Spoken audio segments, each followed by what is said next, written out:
दोस्तों नमस्कार। मैं पंडित ब्रजभूषण शर्मा आप लोग के सामने एक बार फिर। दोस्तों मैं सप्तम भाव के बारे में आज चर्चा कर रहा हूँ। पंडित ब्रजभूषण शर्मा ब्रज फ्यूचर पॉइंट के सौजन्य से। दोस्तों वैदिक ज्योतिष के अंदर 2.5 लाख से 3 लाख युक्तियाँ हैं। मैं उन युक्तियों को शॉर्ट रूप में वन पॉइंट से डालने का प्रयास कर रहा हूँ। मैं चाहता हूँ कि आप उसे ध्यान से सुने, उसके बाद आप अपनी कुंडली पर लागू करके देखें, उसके बाद आप समाज की सेवा करें। मैं बताना चाहता हूं सप्तम भाव क्या है। दोस्तों 1 नंबर लगन मतलब मैं, और उसके सामने का जो हिस्सा होता है सप्तम भाव, वो पत्नी होती है।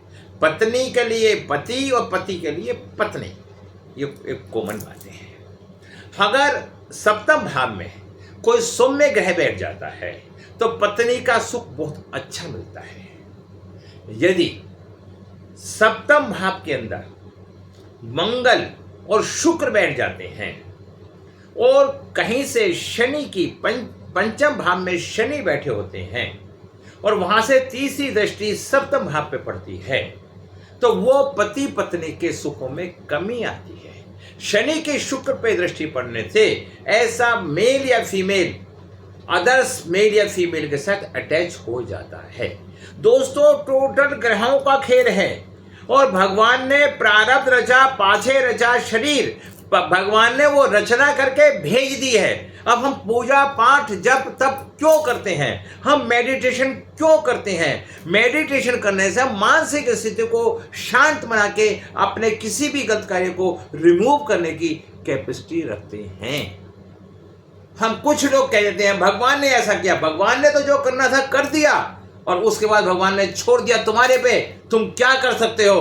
तुम अपने विवेक से गलत कार्य से हट सकते हो। फॉर एग्जाम्पल बरसात आ रही है, बरसात आनी तो बंद नहीं हो सकती, लेकिन छतरी लेके हम अपनी सुरक्षा कर सकते हैं। इसी तरह मैं बताना चाहता हूं दोस्तों, सप्तम भाव पत्नी का पति का है। मैंने क्या बताया, यदि किसी कारण से मैं देखता हूं 40% कुंडलियां हैं, अगर सप्तम स्थान में राहु या केतु आके बैठ जाता है, ऐसी मेल या फीमेल की 2 शादी के योग बनते हैं, उन्हें एक घट विवाह करवा लेना चाहिए।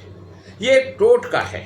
और एक नई बात और बता देता हूं इसी के साथ साथ, सप्तम में अगर राहु या केतु हैं तो उस व्यक्ति की इंटरकास्ट मैरिज होने के योग भी बनते हैं। आप ध्यान से देखना। कई बार कई लोग कहते हैं नहीं जी नहीं, हमारी तो नहीं है। मैं मानता हूं ज्योतिष 65% सत्य है। ऐसी स्थिति में शादी से पहले उस लड़के का या लड़की का इंटरकास्ट लव अफेयर्स भी हो सकता है।